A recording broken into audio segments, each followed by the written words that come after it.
कहानी की शुरुआत होती है एक अजीब सवाल से। अपोकलिप्स आने से पहले मैं तुम्हें 3 ऑप्शंस दूंगा, तुम क्या चुनोगे? और जैसे ही ये वर्ड्स गूंजते हैं, सीन इंस्टेंटली इंटेंस हो जाता है। पहला ऑप्शन अनलिमिटेड फूड, ड्रिंक्स और लिकर। दूसरा एक golden desert eagle gun infinite ammo के साथ। और तीसरा एक अजीब सा हेयर स्प्रे कैन जो खाली होते ही आसमान की तरफ शूट हो जाता है। अब यहाँ असली ट्विस्ट आता है। मेन कैरेक्टर को पहले से पता है कि एग्जैक्टली 5 घंटे बाद दुनिया पर अपोकलिप्स टूटने वाला है। एक ऐसा डिजास्टर जहाँ ह्यूमैनिटी का सर्वाइवल एनवायरनमेंट धीरे धीरे हेल बन जाएगा। ज़ॉम्बी वायरस एक्सप्लोड करेगा और सोसाइटी के सारे रूल्स और ऑर्डर एक एक करके कोलैप्स हो जाएंगे। अब सोचो, ऐसी सिचुएशन में सबसे जरूरी क्या होगा? खाना। और बिना 1 सेकंड वेस्ट किए वो सीधे पहला ऑप्शन चुन लेता है। अंदर से वो एक्साइटमेंट से भर जाता है और धीरे से सोचता है, मुझे एक कोका कोला दे, थोड़ा कम आइस के साथ। और तभी अचानक लिटरली अगले ही सेकंड एक ठंडी कोका कोला उसके हाथ में मटेरियलाइज हो जाती है। उसकी आंखें चमक उठती हैं। ये सच में काम कर रहा है। अब उसे समझ आ जाता है अपोकलिप्स आने वाला है, लेकिन इस बार वो मिजरेबल लाइफ जीने वाला नहीं है। अब रूल्स बदलने वाले हैं, अब उसकी लाइफ बदलने वाली है। और तभी वो कैजुअली बोलता है, आज से मैं बीफ नहीं खाऊंगा, सिस्टम मुझे 10 मीट स्क्यूअर्स दे। और बिना डिले के खाना उसके सामने आ जाता है और वो मजे से खाना शुरू कर देता है। लेकिन तभी एक मैसेज आता है उसकी गर्लफ्रेंड का, और मैसेज पढ़ते ही माहौल सडनली कोल्ड हो जाता है। मैं पोस्ट ग्रेड एग्जाम पास कर चुकी हूँ, अब हमें ब्रेकअप कर लेना चाहिए। हम अब सेम वर्ल्ड के लोग नहीं हैं। तुम सिर्फ 4000 पर मंथ कमाने वाले वर्कर हो और मैं अब ग्रेजुएट स्टूडेंट हूँ। मेरा फ्यूचर ब्राइट है। ये वर्ड्स जैसे उसके दिल पर सीधा वार करते हैं। वो आगे लिखती है कि उसने उसके स्टडीज के लिए सालों तक पैसे दिए, लेकिन उसने भी अपनी यूथ इन्वेस्ट की है। अब दोनों बराबर हैं और फ्यूचर में कोई कांटेक्ट नहीं होगा। बस खत्म, एक ठंडी रूथलेस गुड बाय। ये पढ़कर अंदर से वो टूट जाता है। लेकिन तभी उसके होंठों पर एक हल्की सी स्मर्क आ जाती है। एक्स गर्लफ्रेंड, तुम जरूर पछताओगी। और तभी सिस्टम फिर से एक्टिवेट होता है। एक मैकेनिकल वॉइस गूंजती है। होस्ट की सर्वाइवल नीड्स को एंश्योर करने के लिए सिस्टम हर दिन मिडनाइट पर हजारों रिवॉर्ड्स में से एक चुनने का मौका देगा। Weapons, equipment, materials, energy, physical upgrades, सब कुछ अवेलेबल होगा। और ये सुनते ही उसके अंदर एक नई उम्मीद जाग उठती है। पहले वो एक ऑर्डिनरी इंसान था, लेकिन अब आने वाले अपोकलिप्स में वो खुद को पूरी तरह ट्रांसफॉर्म करेगा, एक डेंजरस कमबैक। और यही सोचते हुए वो खुशी खुशी अपनी इलेक्ट्रिक बाइक चलाते हुए अपने रेंटेड हाउस की तरफ बढ़ता है। लेकिन जैसे ही वो एलिवेटर का इंतजार कर रहा होता है, तभी उसके कानों में एक तीखी आवाज पड़ती है, ए वर्कर, मुझसे दूर रहो, तुमसे पसीने की बदबू आ रही है। वो मुड़कर देखता है और सामने खड़ी होती है सेन बान्यू, बैंक यूनिफॉर्म में, नाक पकड़कर उसे घृणा से देख रही है। वही उसकी पड़ोसी। वो खुद 301 में रहता है और सेन बान्यू अपने न्यूली मैरिड हस्बैंड जुआन सेन के साथ 302 में। उनकी शादी को बस 1 महीना हुआ है। और मेन कैरेक्टर को याद आता है जब उसने उसे व्हाइट वेडिंग ड्रेस में देखा था। एकदम स्टनिंग, ब्यूटी और फिगर दोनों में परफेक्ट, 90 आउट ऑफ 100, उसकी एक्स से कहीं ज्यादा। ऐसी औरत जिसे देखकर किसी के भी मन में गलत ख्याल आ सकते हैं। लेकिन अब सिचुएशन बदल चुकी है। उसे देखते हुए उसके चेहरे पर एक अजीब सी स्माइल आ जाती है और ये देखकर सेन बानुए और भी इरिटेटेड हो जाती है। क्या देख रहे हो? दिन भर काम करके पहले ही थक चुकी हूँ, ऊपर से तुम्हारे जैसे लूजर को देखना पड़ रहा है। कितना बैड लक है, क्योंकि उसके हस्बैंड एक हाई लेवल एग्जीक्यूटिव है और दोनों खुद को सोसाइटी के एलिट समझते हैं और उसके जैसे लोगों को दिल से नीचा मानते हैं। लेकिन तभी एलिवेटर आ जाता है और बिना कुछ कहे वो अंदर चला जाता है। लेकिन उसे नहीं पता कि बहुत जल्द ये पूरी दुनिया और इन लोगों की सोच सब कुछ बदलने वाला है। जैसे ही सेन बान्युए एलिवेटर में रुकने की सोचती है, मेन कैरेक्टर ठंडी मुस्कान के साथ कहता है, अगर भूख लगे रात में मेरे पास आ जाना। और दरवाजे बंद हो जाते हैं। सेन बान्यू एक पल के लिए चौंकती है, फिर गुस्से से भर जाती है। मैं तेरे पास खाना लेने आऊंगी? पागल है क्या? कमरे में पहुंचकर वो कबर्ड खंगालता है, क्योंकि एक्सट्रीम कोल्ड आने वाला है। जैकेट्स और बेडिंग निकालनी होंगी। तभी दरवाजे पर तेज नॉक होता है। बाहर से सेन बानुए चिल्लाती है, ए लूजर, बाहर निकल। क्या मतलब था तेरी बात का? वांग सेन बाहर आकर पूछता है। क्या हुआ? वो कहती है, ये मुझे हरास कर रहा है। वांग सेन गुस्से में दरवाजे की तरफ देखता है, लेकिन मेन कैरेक्टर की ठंडी नजर से मिलते ही उसका गुस्सा कम हो जाता है। वो तुरंत टोन बदल देता है, तुम आ गए, दिन भर काम किया होगा, आराम करो। सेन बान्यू कहती है, तुम डर गए? वो जवाब देता है, नहीं, हम एलीट हैं, ऐसे लोग जेलस होते हैं, हमें पीछे हटना चाहिए, हम लकी हैं। मेन कैरेक्टर अपने सारे सेविंग्स निकालकर दरवाजे और खिड़कियां बंद कर देता है और इंतजार करता है। रात में ठंडी हवा आती है और फेदर जैसी स्नो गिरने लगती है। फिर स्नोफॉल तेज हो जाती है। आधे घंटे में टेम्परेचर 30 डिग्री सेल्सियस से 0 डिग्री सेल्सियस तक गिर जाता है और लगातार नीचे जाता है। रात के 12 बजे सिस्टम एक्टिवेट होता है। ऑप्शंस आते हैं, special warm clothes, battery pack, movies storage और एडिक्टिव क्रिस्टल्स। वो पहला ऑप्शन चुनता है, एक ब्लैक वार्म सूट, उसके हाथ में आ जाता है। मटेरियल सॉफ्ट है, सिल्क और कैश्मीर जैसा। पहनते ही उसे गर्मी महसूस होती है। ये कपड़े खुद हीट जनरेट करते हैं। बाहर ठंड है लेकिन उसे स्प्रिंग जैसा फील होता है। वो खिड़की के पास बैठकर स्नो से ढके शहर को देखता है। तभी नीचे से चीख सुनाई देती है। वो देखता है एक आदमी के चेहरे पर क्रैक्स बनने लगते हैं। उसकी स्किन फटने लगती है। कुछ ही सेकंड में वो जमीन पर गिरकर मर जाता है। लोग भागने लगते हैं लेकिन ये अकेला केस नहीं होता। कई लोगों के शरीर पर क्रैक्स आने लगते हैं। पूरी कम्युनिटी में केओस फैल जाता है। वो ध्यान से देखता है और समझता है स्नो टॉक्सिक है। कांटेक्ट के 5 मिनट बाद क्रैक्स और आधे मिनट में डेथ। उसे नहीं पता ये कॉन्टेजियस है या नहीं। वो फोन खोलकर न्यूज देखता है, snow is toxic. Group chat में मैसेजेस आने लगते हैं, किसी के पास मेडिसिन है, बच्चों को बचाओ। क्या तुम ठीक हो अभी? ठीक हूँ। बाहर बहुत डरावना है, लोग एक दूसरे को मैसेजेस भेज रहे हैं। ये डिजास्टर टेम्पररी है, हमें बचा लिया जाएगा। कोई पूछ रहा है किसके पास पानी स्नैक्स हैं, मैं ज्यादा पैसे दूंगा। लेकिन कुछ लोग समझ चुके हैं कि ये आसानी से खत्म होने वाला नहीं है। सिर्फ 1 घंटे में स्नो आधा मीटर तक जम चुकी है और रुकने का कोई संकेत नहीं। मेन कैरेक्टर डोर्स और विंडोज चेक करता है ताकि स्नो अंदर ना आए और फिर आराम से सो जाता है। अगली सुबह 8 बजे वो उठता है, खिड़की के पास जाता है और बाहर का सीन देखकर उसकी सांस रुक जाती है। कल जो लोग दिख रहे थे सब स्नो के नीचे दब चुके हैं। स्नो की हाइट फर्स्ट फ्लोर से ऊपर जा चुकी है। टेम्परेचर -30 डिग्री सेल्सियस तक गिर चुका है। फिलहाल स्नोफॉल रुकी हुई है लेकिन कब फिर शुरू होगी कोई नहीं जानता। अंदर चेक करने पर पता चलता है वाटर, इलेक्ट्रिसिटी और गैस सब बंद हैं। अब ठंड ही सबसे बड़ा खतरा है। इतने कम टेम्परेचर में कितने लोग सरवाइव कर पाएंगे ये सोचना मुश्किल है। लेकिन मेन कैरेक्टर को कोई चिंता नहीं। वो घर में आराम से हॉट पॉट खा रहा है, गर्म ड्रिंक पी रहा है और सोसाइटी ग्रुप के मैसेजेस देख रहा है। एक रात के बाद ग्रुप शांत हो चुका है। सिर्फ कुछ लोग हेल्प मांग रहे हैं लेकिन कोई जवाब नहीं देता। वो पूरे दिन घर से बाहर नहीं निकलता। रात 12 बजे फिर सिस्टम एक्टिवेट होता है। रिवॉर्ड ऑप्शंस आते हैं। वो गोल्डन डेजर्ट ईगल चाहता है लेकिन इस बार दूसरा ऑन ऑप्शन चुनता है, स्ट्रेंथ एनहांसमेंट। उसे लगता है रिवॉर्ड्स रिपीट हो सकते हैं इसलिए जल्दी नहीं करता। जैसे ही वो चूज करता है उसके शरीर में अचानक पावर सर्ज होती है। वो डाइनिंग टेबल पर मुक्का मारता है और उसका एक कोना टूट जाता है। उसे कोई दर्द नहीं होता। उसकी स्ट्रेंथ हर एस्पेक्ट में बढ़ चुकी है। अगले 3 दिन वो घर से बाहर नहीं निकलता। स्नोफॉल लगातार आती जाती रहती है। स्नो लगभग उसके बेड तक पहुंचने वाली है। उसे रोस्टेड चिकन मिलता है और एक स्किल भी, हर बार निशाना सही लगाना। तीसरे दिन वो कांस्टेंट टेम्परेचर फर्नेस चुनता है, एक छोटा लोटस जैसा डिवाइस जो ब्लू लाइट छोड़ता है। इसे चार्ज या फ्यूल की जरूरत नहीं। ये 3 मीटर के एरिया में 26 डिग्री सेल्सियस टेम्परेचर मेंटेन करता है और उसके पास ऐसे 10,000 हैं। अगर वो इन्हें घर में रख दे तो पूरा घर वार्म हो सकता है। तभी सोसाइटी में मैसेज आता है अंडरग्राउंड गैराज में सप्लाई एक्सचेंज हो रहा है। मेन कैरेक्टर डिसाइड करता है नीचे जाकर देखे, गैराज ऑलरेडी भीड़ से भरा है। पूरे कॉम्प्लेक्स में 14 बिल्डिंग्स हैं। 2700 प्लस लोग रहते थे लेकिन सिर्फ 600 लोग आए हैं। मतलब 5 दिन में बहुत लोग गायब हो चुके हैं। वो सोचता है शायद लोग घर में ही हैं या उनके पास अभी सप्लाईज हैं। वो एक्सचेंज एरिया देखता है, पावर बैंक के बदले पानी, सिगरेट्स के बदले इंस्टेंट नूडल्स। ज्यादातर लोग फूड और वाटर चाहते हैं। कुछ लोग मेडिसिन मांग रहे हैं क्योंकि ठंड की वजह से कई लोग बीमार हो रहे हैं। पानी जम चुका है लेकिन उसे उबाल कर इस्तेमाल किया जा सकता है। इसी वक्त मेन कैरेक्टर की नजर हैंग सेन और सेन बान्यू पर पड़ती है। उनके सामने सोने चांदी के ज्वेलरी रखे हैं। साफ दिख रहा है कि सर्वाइवल के लिए सेन बान्यू ने अपनी पूरी दहेज तक निकाल दी है। लेकिन अब किसी को गोल्ड सिल्वर में इंटरेस्ट नहीं है। पहले के वर्ल्ड में पैसे के बिना जीना इम्पॉसिबल था लेकिन अब पैसे की कोई वैल्यू नहीं। कोई भी उनके पास नहीं जा रहा। तभी सेन ऊपर देखता है और मेन कैरेक्टर को देख लेता है। उसके दिमाग में तुरंत एलिवेटर वाली बात गूंजती है, अगर भूख लगे रात में मेरे पास आ जाना। मेन कैरेक्टर उनके पास नहीं जाता और आगे बढ़ जाता है। तभी उसकी नजर एक दूसरी लड़की पर पड़ती है। एक खूबसूरत लड़की जो सेन बान्यू से कम नहीं है। वो अकेली कोने में बैठी है। उसके सामने भी ब्रांडेड बैग्स और कॉस्मेटिक्स पड़े हैं लेकिन कोई देखने वाला नहीं। वो आसपास की बातें सुनते हुए इन्फॉर्मेशन गैदर करता है। पहली बात, ब्लड टॉक्सिन हवा से नहीं सिर्फ स्किन कांटेक्ट से फैलता है। ये राहत की बात है। दूसरी बात, अगर अम्ब्रेला लेकर चलो और स्नो को डायरेक्ट टच न करो तो कम गहराई वाली जगहों पर चल सकते हो। लेकिन प्रॉब्लम यह है कि सोसाइटी के रोड्स पर स्नो 3 मीटर से ज्यादा जमा हो चुकी है। बाहर जाना प्रैक्टिकली इम्पॉसिबल है। कुछ लोग व्हीकल्स मॉडिफाई करने की बात कर रहे हैं लेकिन ये बेकार है। इतनी स्नो में एक्सकेवेटर भी फंस जाएगा। तीसरी बात उसे थोड़ा परेशान करती है, जिन लोगों को पॉइजन लगा है उनकी आंखें सफेद हो रही हैं, चेहरे अजीब तरीके से जमे हुए हैं, बहुत डरावना दिख रहा है। वो सोचता है अगर ये लोग बाद में ज़ॉम्बीज बन गए तो जैसे जैसे टेम्परेचर बढ़ेगा और बॉडीज पिघलेंगी उनके फिर से उठने का चांस है।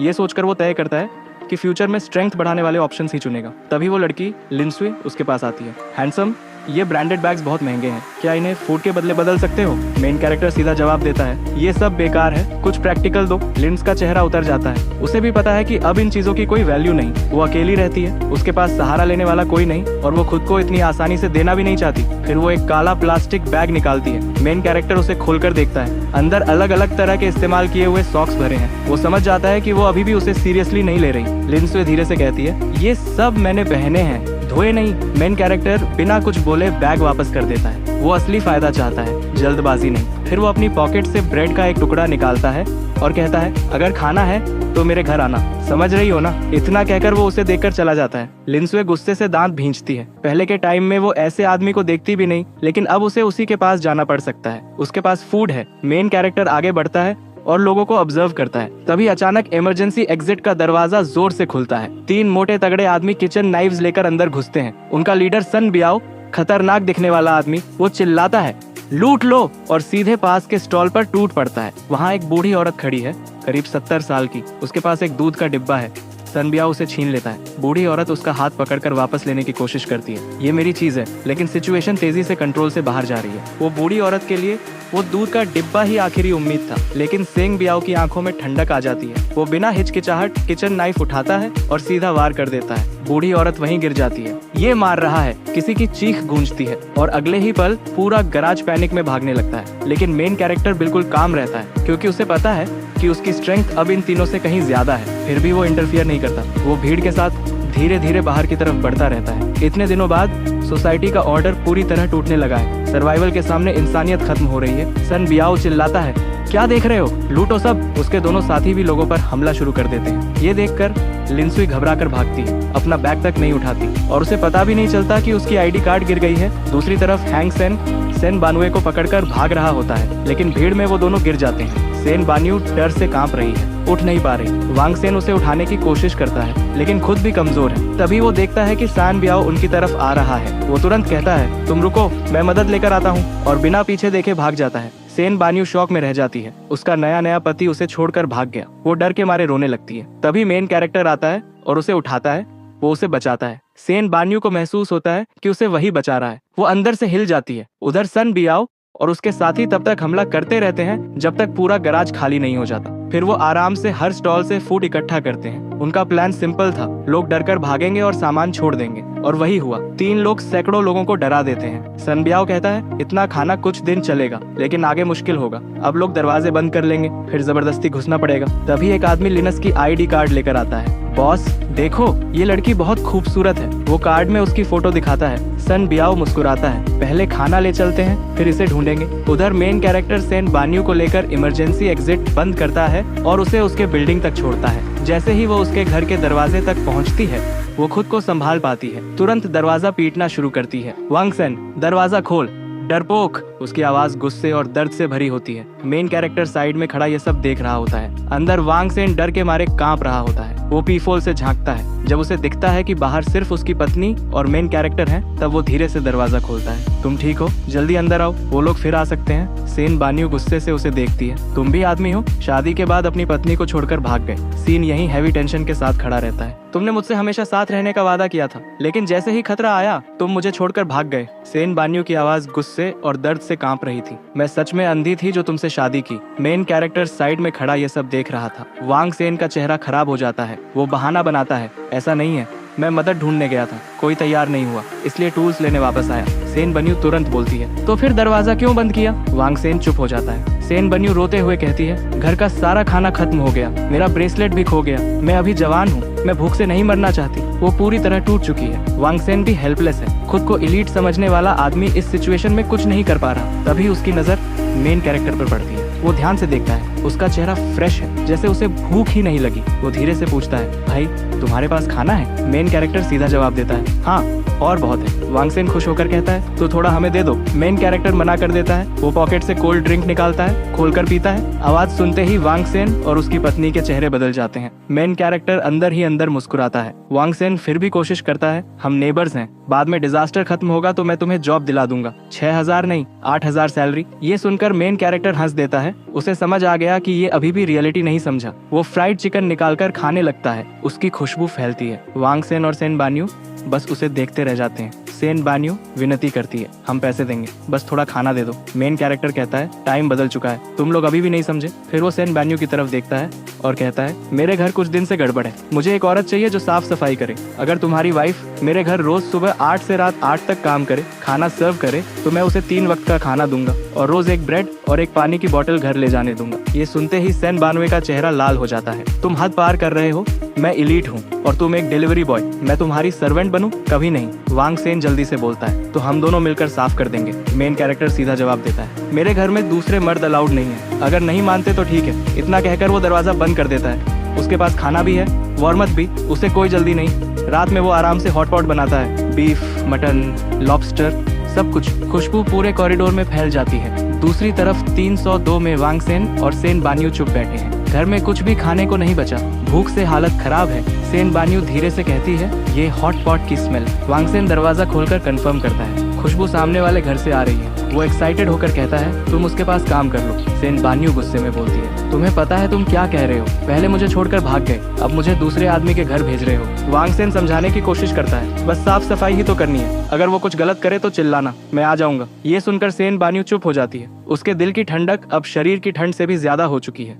सेन बानवे अपने पास्ट को याद करती है। उसका हस्बैंड पहले एक परफेक्ट आदमी लगता था, हाई स्टेटस, जेंटल, एजुकेटेड, सबकी नजर में आइडियल हस्बैंड। लेकिन डिजास्टर ने उसकी असली सच्चाई दिखा दी। वो अंदर से कवर्ड और सेल्फिश निकला, सिर्फ खाने के लिए अपनी पत्नी को भी छोड़ सकता है। और सबसे बुरी बात, ये सब उसे खुद करना पड़ रहा है। वांग सेन फिर भी सफाई देता है, बैन्यू, मैं ऐसा नहीं हूँ, याद है मैंने कहा था लकी लोग थोड़ा कॉम्प्रोमाइज करते हैं, हम लकी हैं। सेन बानवे गुस्से में बोलती है, तो तुम अपनी पत्नी को भी कॉम्प्रोमाइज कर दोगे? वांग सेन हकलाने लगता है, नहीं, मेरा मतलब मैं तुम्हारे साथ जाऊंगा। लेकिन वो खुद ही रुक जाता है। सेन बान्यू समझ जाती है, वो उसे रोक भी नहीं रहा। उसका दिल पूरी तरह टूट जाता है। उधर मेन कैरेक्टर आराम से घर में मीट खा रहा है और कोल्ड बियर पी रहा है। तभी दरवाजे पर नॉक होता है। वो पीफोल से देखता है, सेन बान्यू खड़ी है। उसके चेहरे पर हल्की मुस्कान आती है। वो दरवाजा खोलता है। सेन बान्यू सीधे कहती है, मैं तुम्हारी सर्वेंट बनूंगी। अंदर से हॉट पॉट की खुशबू आ रही है। उसका मरा हुआ मन धीरे धीरे जिंदा होने लगता है। उसे लगता है शायद ये सरवाइव करने का तरीका है। वो अंदर आते ही चौंक जाती है। बाहर फ्रीजिंग कोल्ड है, लेकिन यहाँ पूरा घर गर्म है, जैसे दो अलग दुनिया हो।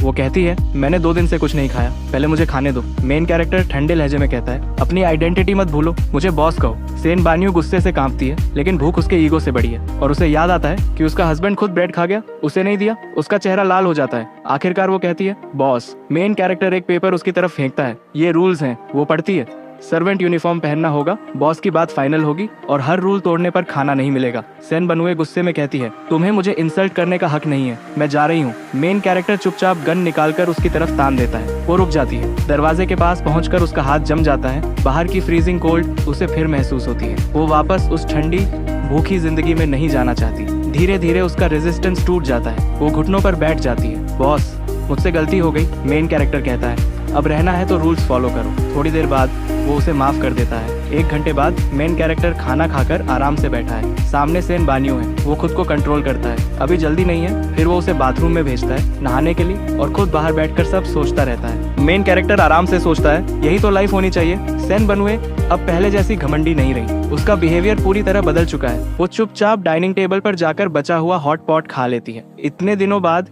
उसे पहली बार सेफ्टी का एहसास होता है। उसके दिल की रेजिस्टेंस भी धीरे धीरे खत्म हो जाती है। वो रूल्स फॉलो करते हुए पूरे घर की सफाई करती है, फिर थककर सोफा पर ही सो जाती है। अब उसे समझ आ चुका है, सबसे जरूरी चीज है सरवाइव करना। लेकिन उसके दिमाग में एक सवाल घूम रहा है, इतना सारा खाना आखिर रखा कहाँ है? किचन का फ्रिज तो खाली है, क्या बेडरूम में मैं है? लेकिन वो अंदर जाने की हिम्मत नहीं करती। रिस्क लेना सही नहीं।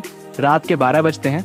सिस्टम फिर एक्टिवेट होता है। इस बार भी कई ऑप्शंस आते हैं। वो ग्रेनेड लेना चाहता है, लेकिन सिचुएशन में गन ही काफी है, इसलिए दूसरा ऑप्शन चूज करता है। सिलेक्ट करते ही सिस्टम पैनल में एक नया टैग दिखाई देता है। क्यूरियोसिटी में वो क्लिक करता है। वहाँ सेन बानवे की इन्फॉर्मेशन दिखती है। वो सोचता है, ये सर्वेंट सिस्टम क्या है? पता चलता है कि सर्वेंट का लेवल भी अपग्रेड हो सकता है। एक्सपीरियंस बढ़ेगा तो लेवल बढ़ेगा और उसका मैक्स लेवल होस्ट के लेवल का आधा होगा। यानी अभी मेहनत से सेन बानवे को लेवल 3 तक ले जाया जा सकता है। मेन कैरेक्टर को यह सिस्टम इंटरेस्टिंग लगता है। उधर रात में वांग सेन सो नहीं पाता। उसके दिमाग में अपनी पत्नी की आवाज गूंजती रहती है। वो गुस्सा भी है, लेकिन कुछ कर नहीं सकता, क्योंकि उसी ने उसे भेजा था। सुबह 8 बजे वो आंखों के नीचे डार्क सर्कल्स लेकर मेन कैरेक्टर के दरवाजे पर आता है। दरवाजा खुलता है। वो पूछता है, सेन बानवे कैसी है? वो रात भर यहीं थी। अंदर देखता है तो उसकी पत्नी सर्वेंट यूनिफॉर्म में खड़ी है। उसका गुस्सा और जेलसी दोनों बढ़ जाते हैं। लेकिन वो कुछ नहीं कर पाता। मेन कैरेक्टर कैजुअली कहता है तुम्हारी वाइफ ने अच्छा काम किया, घर साफ कर दिया। फिर सेन बनयू की तरफ देखकर बोलता है तुम थक गई होगी, जाओ आराम करो। सेन बनयू धीरे से जवाब देती है अभी किचन और बाथरूम बाकी है, मैं बाद में आराम करूंगी। मैं कैरेक्टर मुस्कुराता है। वांग सेन का गुस्सा बढ़ता है, वो अपनी पत्नी को घूरता रहता है, लेकिन तभी मैं कैरेक्टर उसे ब्रेड और पानी की बोतल दे देता है। आज का यही है। वांग सेन तुरंत शांत हो जाता है। थैंक यू वो कहता है। जब तक काम खत्म नहीं होता उसे यहीं रहने दो और वापस चला जाता है। मेन कैरेक्टर सेन बान्यू से कहता है देखा, वो तुम्हारे लिए नहीं खाने के लिए आया था। सेन बान्यू को थोड़ा दुख होता है, लेकिन अब उतना नहीं। वो धीरे धीरे इस नई जिंदगी की आदी हो रही है। उधर वांग सेन घर लौटते हुए गुस्से में है। उसे साफ दिख गया कि उसकी पत्नी बदल चुकी है। वो सोचता है मुझे इसका सारा खाना हासिल करना होगा। इमरजेंसी स्टेयर्स में कई सर्वाइवर्स इकट्ठा हैं। पूरे बिल्डिंग में पहले 100 से ज्यादा लोग थे, अब बहुत कम बचे हैं। बाकी ठंड, भूख या पॉइजन से मर चुके हैं। लोग डिस्कस कर रहे हैं हमें साथ रहना होगा। कल अंडरग्राउंड गैराज में एक्सचेंज हुआ था, लेकिन फूड अलायंस ने लूट लिया। अब कोई वहां जाने की हिम्मत नहीं करता। स्थिति लगातार और खराब होती जा रही है। लोग इकट्ठा होकर बात करने लगते हैं हमारी हालत और खराब होगी, इसलिए जो कुछ परिवार बचे हैं उन्हें मिलकर अलायंस बनानी चाहिए। रिसोर्सेज शेयर करेंगे और साथ सरवाइव करेंगे। लेकिन तुरंत जवाब आता है सबको भूख लगी है, कौन किसके साथ शेयर करेगा। फिर प्लान बनता है हर घर से एक यंग आदमी लेकर प्रोटेक्शन टीम बनाई जाएगी। ग्राउंड फ्लोर से शुरू करके हर घर की तलाशी ली जाएगी। जहाँ लोग नहीं बचे वहाँ का सारा सामान उठा लिया जाएगा। कोई कहता है फूड अलायंस ने कल लोगों को मार दिया, हम चुप नहीं बैठ सकते, हमें ग्रुप में रहना होगा। लोग मान जाते हैं, लेकिन सवाल उठता है सामान बांटोगे कैसे। जवाब आता है जो टीम में शामिल होगा उसे हिस्सा मिलेगा। तभी एक औरत कहती है मेरे घर में सिर्फ मैं और मेरी बेटी हैं, मेरे हस्बैंड मर चुके हैं, हमारा क्या। दूसरी बुजुर्ग औरत बोलती है हम बूढ़े हैं, चल भी नहीं सकते, क्या हम मर जाएं। तभी वांग सेन के चेहरे पर ठंडी हंसी आती है। फ्री में खाना चाहती हो। तभी एक मिडिल एज्ड आदमी गुस्से में बोलता है जिसने काम किया वही खाएगा, जो नहीं देगा वो मरेगा। बात यही नहीं रुकती, बहस बढ़ती है। तभी वो आदमी अचानक एक औरत का सिर पकड़कर दीवार पर पटक देता है। खून चारों तरफ फैल जाता है, वो वहीं मर जाती है। ये देखकर सब डर जाते हैं, लेकिन कुछ लोगों के अंदर का डर टूट जाता है। लगभग 10 आदमी एक दूसरे को देखते हैं और फैसला लेते हैं जो काम के हैं उन्हें रखो, बाकी को बाहर निकालो। अब सिचुएशन पूरी तरह कंट्रोल से बाहर हो चुकी है। वांग सेन ये सब देखकर हिल जाता है। उसका प्लान था टीम बनाकर मेन कैरेक्टर को थ्रेटन करना, लेकिन अब हालात अलग हैं। वो डरकर भाग जाता है, घर लौटते वक्त गिरता पड़ता है। उधर मेन कैरेक्टर के घर में सेन बान्यू पूछती है बाहर क्या हो रहा है। मेन कैरेक्टर शांत होकर कहता है तुम अपना काम करो, बाकी से तुम्हारा कोई लेना देना नहीं। इस बीच बाकी बिल्डिंग्स में भी केओस फैल चुका है। लोग ग्रुप बनाकर घर घर लूट रहे हैं। बिल्डिंग 3 में लिनसुए अकेली रहती है। उसके पास स्नैक्स हैं, इसलिए अभी तक बची हुई है। लेकिन अब उसके बिल्डिंग में 20 लोगों का ग्रुप दरवाजे तोड़ रहा है। वो पीप होल से देखती है 401 का दरवाजा तोड़ दिया गया। अंदर से चीखें आ रही हैं। वो डर से कांपने लगती है। उसे एहसास होता है कि वो और भी ज्यादा खतरे में है। तभी उसे याद आता है मेन कैरेक्टर जिसने कहा था वो 301 में रहता है। वो डिसाइड करती है उससे मदद मांगेगी। बाहर केओस बढ़ता जा रहा है। वो तुरंत बालकनी की तरफ भागती है।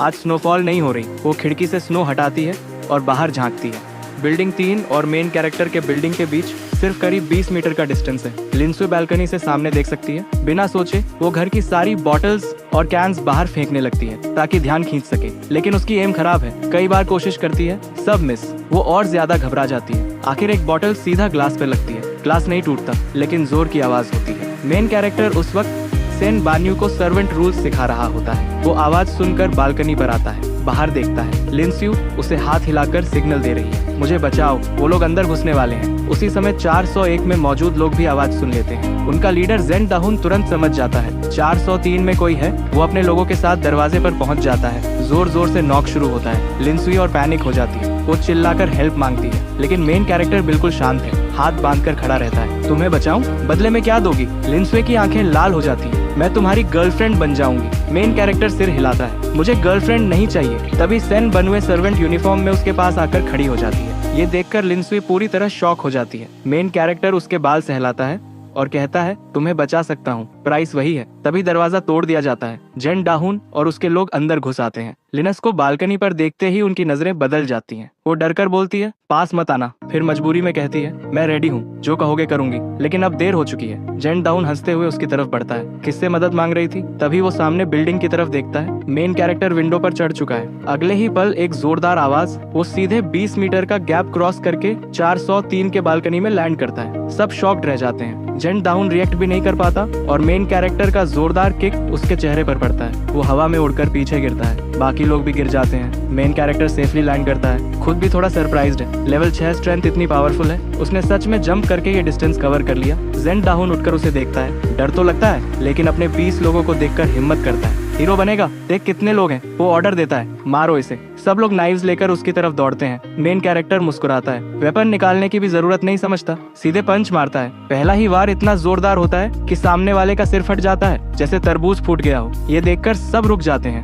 डर के मारे कोई आगे नहीं बढ़ता। जेन दाउन का चेहरा उतर जाता है, लिनसुई के चेहरे पर खून के छींटे पड़ते हैं, वो शॉक में बेहोश हो जाती है। मेन कैरेक्टर अपने हाथ को देखता है, फिर जमीन से नाइफ उठाता है और ठंडी मुस्कान के साथ बाकी लोगों की तरफ बढ़ता है। सबको अब सीधे मौत के पास भेजने का समय आ गया है। मेन कैरेक्टर की आवाज ठंडी और डरावनी हो जाती है, जैसे किसी डीमन की फुसफुसाहट। किसी एक आदमी की चीख निकलती है और पूरा ग्रुप पैनिक में टूट जाता है। सब दरवाजे की तरफ भागते हैं। जेन दाहुन सबसे आगे भागता है, लेकिन इतने लोग एक छोटे दरवाजे से निकलने की कोशिश करते हैं, भगदड़ मच जाती है। मेन कैरेक्टर बिना रुके नाइफ उठाकर हमला शुरू कर देता है। एक बार में हाथ कटता है, दूसरे में पैर। कुछ ही मिनटों में पूरा कमरा खून से भर जाता है। लिनस का घर नरक जैसा बन जाता है। आधे लोग किसी तरह भाग जाते हैं। मेन कैरेक्टर बाहर निकलता है, हॉलवे खाली है। वो टूटा हुआ नाइफ फेंक देता है, तभी 401 का दरवाजा खुला दिखता है। अंदर वो औरत जमीन पर पड़ी है, मरने के कगार पर। वो उसे देखकर मदद मांगती है, मेरी बेटी को बचा लो। मेन कैरेक्टर ठंडे अंदाज में कहता है, मुझे कोई इंटरेस्ट नहीं, और मुड़ने लगता है। तभी औरत टूटती हुई आवाज में कुछ बोलती है, हियनचेन यूनिवर्सिटी। मेन कैरेक्टर रुक जाता है, ये नाम सुनकर उसका ध्यान खींचता है, क्योंकि उसकी एक्स जो यूफे भी वहीं पढ़ती है। वो अंदर जाता है, वहाँ उसका पति पहले ही मर चुका है। वो घर में सर्च करता है और एक फैमिली फोटो मिलती है। फोटो में उनकी बेटी है चेन युंगसी, एक खूबसूरत लड़की, यंग इनोसेंट फेस, मुस्कुराते वक्त टिम्पल्स। मेन कैरेक्टर की नजरें टिक जाती हैं। वो समझ जाता है ये एक परफेक्ट कैंडिडेट है। वो उसका नाम और डिटेल्स देखता है, 19 साल, सेकेंड ईयर स्टूडेंट। वो फोटो अपने पास रख लेता है, मनी मन सोचता है, जब मौका मिलेगा इसे ढूंढूंगा। फिर वो वापस 403 में आता है, लिनस को होश में लाता है। वो आंखें खोलती है और सामने खून से सना मेन कैरेक्टर और बर्बाद घर देखती है। वो शॉक में है। मेन कैरेक्टर उसे थप्पड़ मारता है, चिल्ला क्यों रही हो? वो कांपने लगती है। मेन कैरेक्टर कहता है, चलो मेरे साथ। वो बाहर निकल जाता है। लिंस पीछे देखती है, चारों तरफ लाशें। उसका जी मिचलाने लगता है, लेकिन वो वहीं नहीं रुक सकती। वो जल्दी से उसके पीछे भागती है। इस बार मेन कैरेक्टर जंप नहीं करता, वो स्टेयर्स से नीचे जाता है। लिनस भी पीछे आती है। 401 की लाश देखकर उसे एहसास होता है, इस दुनिया में औरतों के पास सिर्फ 2 रास्ते हैं, या किसी स्ट्रॉन्ग आदमी के साथ रहो या फिर भीड़ का शिकार बनो। डिग्निटी और मॉरल्स की कोई कीमत नहीं। वो समझ जाती है कि मेन कैरेक्टर के साथ रहना ही सेफ है और तेजी से उसके पीछे चलती है। दोनों अंडरग्राउंड पार्किंग में पहुंचते हैं। वहाँ कुछ लोग बात कर रहे हैं, अब हर बिल्डिंग में टीम बन गई है, हम कुछ नहीं कर पाए। लियन मैन गुस्से में है, वो सिर पकड़कर बैठी है। अभी कुछ देर पहले वो अपने लोगों के साथ लूटने गई थी, लेकिन इस बार लोगों ने मिलकर रेजिस्टेंस किया। वो मुश्किल से बचकर आई। अब हालात बदल चुके हैं, जो केओस उसने शुरू किया था अब वही उसके खिलाफ खड़ा हो गया है। बॉस अब क्या करें? लियन मैन घबराकर पूछता है, लेकिन उसके पास खुद कोई जवाब नहीं। अब बिल्डिंग 7 भी यूनाइट होने लगा है, जिससे उनका गैंग खुद टारगेट बन सकता है। तभी अचानक फुटस्टेप्स की आवाज आती है। वो लोग मुड़कर देखते हैं, मेन कैरेक्टर और लिंस सामने खड़े हैं। लिंस तुरंत डरकर उसके पीछे छुप जाती है। पूरे कॉम्प्लेक्स में उसका नाम फैल चुका है, कोई भी उसे पहचान सकता है। लियन मैन हंसता है, बहुत हिम्मत है लड़के। फिर उसकी नजर लिनस्यू पर जाती है, उसकी आंखें चमक उठती हैं। बॉस ये तो ब्यूटी है। तीनों धीरे धीरे पास आने लगते हैं। लिनस डर के मारे चेहरा छुपाने की कोशिश करती है। लियन मैन हाथ बढ़ाता है, छुपो मत, लेकिन मेन कैरेक्टर उसका हाथ झटक देता है। अंधे हो क्या? यहाँ आदमी खड़ा है। अब वो लोग उसे नोटिस करते हैं। जान पेन उसके शरीर पर खून देखता है और थोड़ा सावधान होता है, फिर भी एटीट्यूड नहीं बदलता। लड़के लड़की हमें दे दे, तुझे छोड़ देंगे। मेन कैरेक्टर शांत आवाज में कहता है, मुझे जल्दी है, अगर मरना है तो आ जाओ। और अगले ही पल वो लाइटनिंग स्पीड से किक मारता है। क्रैक क्रैक क्रैक, तीनों की हड्डियां टूट जाती हैं। वो जमीन पर गिरकर तड़पने लगते हैं। लिंसू शॉक में उसे देख रही है। मेन कैरेक्टर मुड़कर उसे देखता है, पॉकेट से गोल्डन डेजर्ट ईगल निकालकर उसके हाथ में दे देता है। इन्हें खत्म करो। लिंसू जम जाती है। 3 जिंदा लोगों को मारना उसके लिए आसान नहीं। मेन कैरेक्टर ठंडे लहजे में कहता है, अगर मेरी सर्वेंट बनना है तो मारना सीखो। वो गन उसके हाथ में जबरदस्ती पकड़ा देता है, उसे एम करना सिखाता है। सामने पड़े लोग हंसने लगते हैं। टॉय गन है। लिंसवे का डर धीरे धीरे गुस्से में बदलता है। मेन कैरेक्टर उसके कान में धीरे से कहता है, ये लोग कचरा हैं, गोली चलाओ। लिंस होठ भींचती है और ट्रिगर दबा देती है। जोरदार आवाज गूंजती है। एक ही शॉट में लियन मैन का सिर फट जाता है। बाकी 2 डरकर रेंगते हुए भागने लगते हैं। लिंस कांपते हाथों से सामने पड़ी लाश को देखती है। उसे 401 वाली औरत याद आती है, जो हेल्पलेस थी और मर गई। अब उसके पास ताकत है और वो इसे खोना नहीं चाहती। वो तुरंत आगे बढ़ती है, जान पेन पर गन तानती है और गोली चलाती है। गोली उसकी जांघ में लगती है। वो दर्द से चीखता है, मत मारो प्लीज, सीन यही खौफनाक मोड़ पर ठहर जाता है। वो अब मर चुका है। मेन कैरेक्टर संतोष से सिर हिलाता है। वो गन वापस ले लेता है। लिनस धीरे धीरे संभलती है, लेकिन जैसे ही उसे एहसास होता है कि उसने किसी को मार दिया है, उसका पेट मिचलाने लगता है। वो साइड में मुड़कर जोर जोर से उल्टी करने लगती है। उधर मेन कैरेक्टर आखिरी आदमी के पास जाता है। वो डर के मारे रोता है, मुझे मत मारो, मैं तुम्हारा कुत्ता बन जाऊंगा। मेन कैरेक्टर बिना भाव बदले गन उठाता है और एक ही शॉट में उसका काम खत्म कर देता है। फिर वो चुपचाप खड़ा रहता है, लिनस के संभलने का इंतजार करता है। काफी देर बाद लिनसुई वापस आती है, आंखें लाल, कुछ कहना चाहती है लेकिन बोल नहीं पाती। मेन कैरेक्टर बस कहता है, चलो घर चलते हैं। दोनों वापस चलते हैं। रास्ते में लिनसुई लाशों को देखती है, लेकिन इस बार उसका मन धीरे धीरे मजबूत हो रहा है। उसे समझ आ रहा है जीने के लिए स्ट्रॉन्ग बनना पड़ेगा। घर पहुंचते ही वो चौंक जाती है। टेबल पर सी फूड, बियर, गरम खाना रखा है। पूरा घर साफ और आरामदायक है और सबसे खास यहाँ गर्मी है। सेन बान्यू तुरंत आगे आकर कहती है, वेलकम बैक मास्टर। लिंस पहली बार उसे ठीक से देखती है। उसकी ब्यूटी देखकर वो हैरान रह जाती है। मैं कैरेक्टर कैजुअली कहता है, ये नई सर्वेंट है, इसे रूल्स सिखाओ। वो बैठकर खाना खाने लगता है। सेन बान्यू जी मास्टर कहती है और लिंसयू की तरफ देखती है। उसकी सुंदरता देखकर उसे अंदर से खतरा महसूस होता है। वो तुरंत कंट्रोल लेना चाहती है। मेरे साथ आओ, पहले नहाओ। लिंसयू ऑकवर्ड होकर उसके पीछे चलती है, लेकिन 2 कदम बाद सेन बानुए उसे रोकती है। यहाँ आने के बाद तुम सर्वेंट हो, बिना परमिशन रुको मत। लिंसुए डर जाती है, लेकिन चुपचाप मान लेती है। उधर मेन कैरेक्टर आराम से खाना खाते हुए ये सब देख रहा है। उसे साफ दिख रहा है कि सेन बान्यू तेजी से अपनी नई रोल में ढल रही है। बाथरूम में सेन बान्यू उसे साफ कराती है। दोनों चुप हैं। लिनसयू धीरे से पूछती है, ये सब क्यों? सेन बान्यू ठंडे लहजे में कहती है, ज्यादा मत सोचो, मास्टर का सम्मान करो, वरना कैसे मरोगी पता भी नहीं चलेगा। लिनस चुप हो जाती है। सेन बान्यू उसे देखते हुए और बेचैन हो जाती है। उसे लगने लगता है कि ये लड़की उससे बेहतर है। वो और सख्ती से बिहेव करती है। फिर कहती है, रेस्क्यू की बात मत करो, मास्टर मिल गया वही रेस्क्यू है, वरना हमारे जैसे लोगों का क्या होता तुम जानती हो। कुछ देर बाद दोनों बाहर आते हैं। मेन कैरेक्टर खाना खत्म कर चुका है। वो एक बड़ी लॉबस्टर उठाकर लिनस के सामने फेंकता है। अच्छा काम किया। लिनस हैरानी से उसे देखती है। इस दुनिया में भी इतना अच्छा खाना मिल सकता है। वो